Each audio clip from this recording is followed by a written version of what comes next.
Louis and Fernando couldn't see the blue skies or the clouds when they were under Hamas's captivity. That being said, Louis's body hasn't forgotten for a moment how to dance. This week, he joined a dance group in Hod HaSharon, and last week, he danced for the first time with his group from the communities bordering Gaza. His legs are moving spontaneously. מבצע יד זהב מביא איתו סוף סוף לרגע אחד קצת חדשות טובות שכל כך היינו זקוקים להן. לפנות בוקר, הכוחות המיוחדים פרצו למבנה בלב רפיח. It all happened in seconds. There was a sudden explosion. The first thing we thought was that the IDF had shelled the building, and I rolled off the mattress I was sleeping on to get closer to the terrorists. All of a sudden, I heard someone say, "Louis, over here, over here." They grabbed me by the foot and said, "IDF, IDF, we've come to take you home."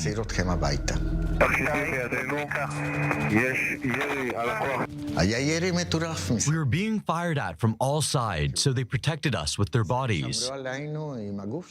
They made us put our heads down, and they surrounded us from all sides because it was crazy. I've never seen anything like it, even in the movies.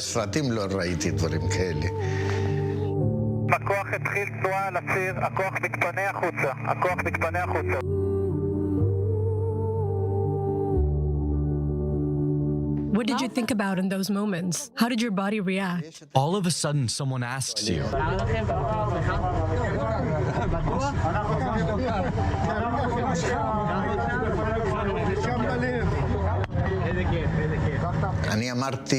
I asked the soldier next to me if he was sure we weren't in a movie.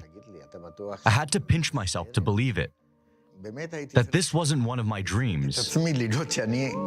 At what point did you realize that was it, that Gaza is behind you, and you were going to get your old life back? Got my life back yet. I don't know where I am yet. And it's gonna take some time, that's the truth.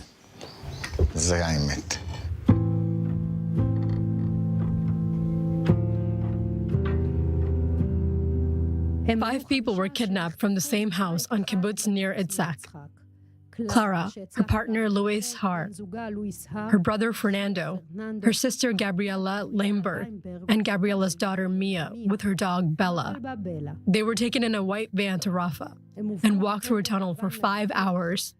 From there, they went to an apartment, then to another, in which they stayed the whole time in a small, dark room. It was from here that the women were released after 53 days of captivity. Did you think you would be released immediately after them? We were told that the next day, 2 days at the most, we would be released. He told me there was nothing to worry about, that soon we'd be all done with the children and women and that it would be time for the men. In a day or 2 or 3, you'll be picking me up, bring a pair of pants and a long-sleeved sweater. And that's that. We hugged. Goodbye, see you soon. That's how he wanted it. And on the day we should have been freed, at 7 in the morning, the IDF started bombing, and so we understood. We looked at each other, and we said, that's it. We're not going to be freed.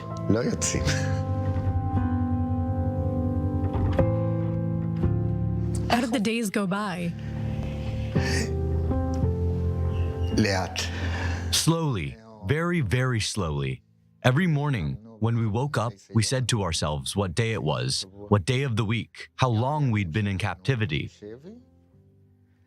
how long it had been since the girls had returned. As for the time, we relied on what little sunlight we could see filtering through the window. So to pass the time, we told stories.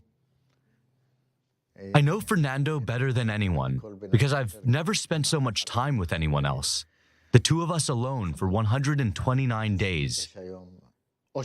Sometimes we were quarreled for fun. We even made fun of ourselves. He said he will do cleaning, and I'd say, why do you clean the same spoon twice? That's how I do it, so that the time passes. I feel good. Well, good for him. I made the mess and he cleaned. Each of us made sure the other didn't break down. Very often, I was bothered by the fact that my right eye, when I cried, but he would say to me, "It's nothing, you've been thinking about your grandchildren. That's it." אבל הוא היה אומר, כן, חשבת על הנכדים שלך. כן. In the little room, there were sofas, mattresses, and a rug, and a coffee table. No television or radio. They were totally cut off from the world. There's one pita a day, sometimes an onion or a tomato. We always did something to keep ourselves alive, staying silent, talking in a low voice, or always something according to the situation. The families know absolutely nothing. It's even harder for them than it is for those who are there. And it's terrible.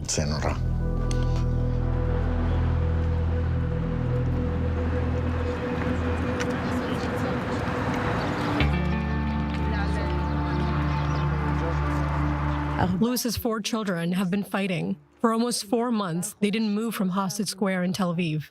Now, for the first time, they're coming here with their father. And for him, it's not easy.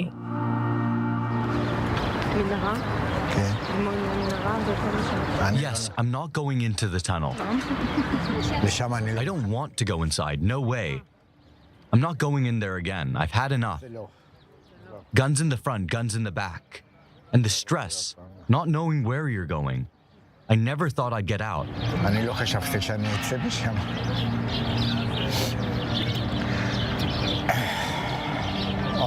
But we got out.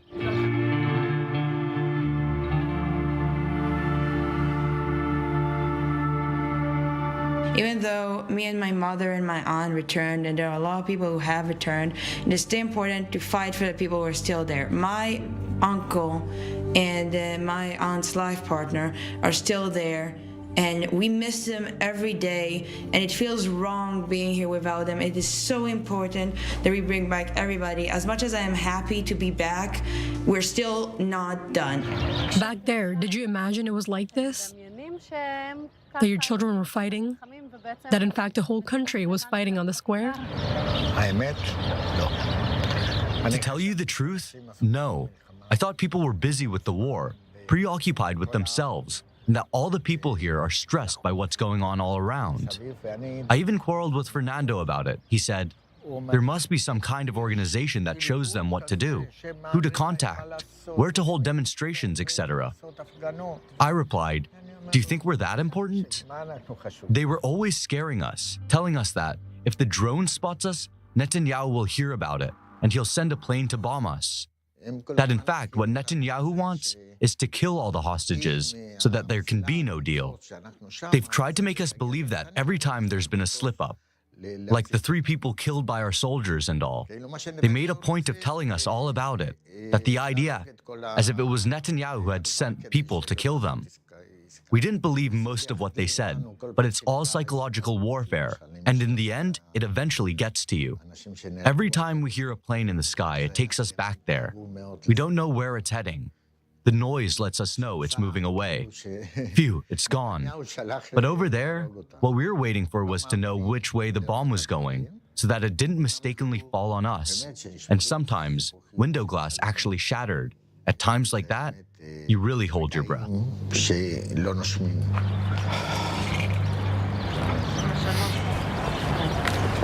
Hello. איזה מרגש, איזה מרגש לראות אותך. אנחנו שמחים, יותר משמחים לראות אותך. מתי אתה חוזר לעשות פיצות? עוד לא חזרתי הביתה. זה אני. איזה יופי שאתה פה. תודה. איזה יופי. איך שחילצו אותנו והביאו אותנו בחזרה זה עוד יותר. יותר מסרט, לא? אני אמרתי לאחד החיילים, שאלתי אותו, תגיד לי, אתה בטוח שאנחנו לא בתוך סרט? סרט, אה? ומה הוא אמר לי? שהוא לא בטוח. לא, לואיס, הוא אמר לי, באנו לקחת אתכן הביתה. אמר לך. עוד מעט אתם עם המשפחות. זה היה... חלום. זה היה משהו גדול. כיף לראות אותך. תודה. שלום. אנחנו איתכם. תודה. אנחנו לא יודעים כלום. We don't know anything about what happened on October 7th. We get information in small bits. It's hard. Each time, I learn that another friend of mine has been killed, or things I had no idea about. What was the hardest thing for you to learn? What surprised you? In the rally we attended, a young boy wearing a hooded sweatshirt came up to me. He hugged my daughter, Natalie, as if he knew her and said to me, "Hello, I'm so glad you're here." And then, "You know, my cousin was part of the team that came to rescue you." I was very happy and I said to him, "That's good, tell him that." And he replied, "He was killed last week."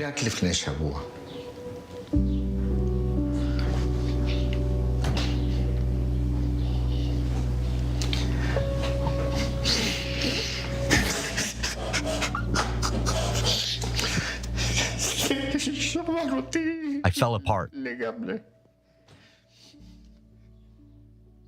I don't know who he is. I don't know anything. Just thinking about it, that was hard.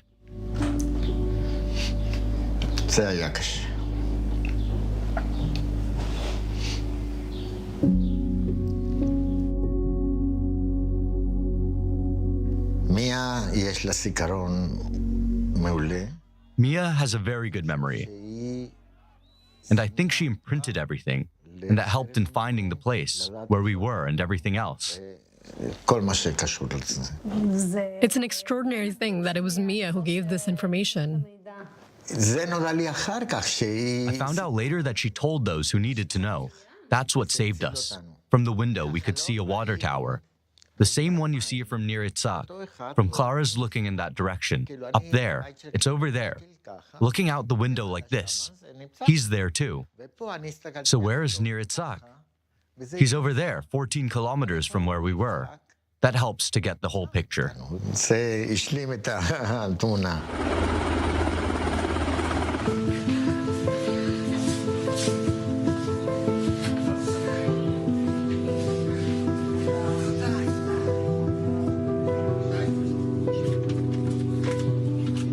היום אתה חוגג 71 וגם מעין לידה מחדש, לחיים חדשים ואחרים ממה שהיו קודם. Before this, Louis was a full-time accountant. He also loved dancing and making pizzas. He can't go back to making pizzas just yet. It's going to take time. After an experience like that, you don't come out the same man. First, because of the media. Today, the whole world knows me.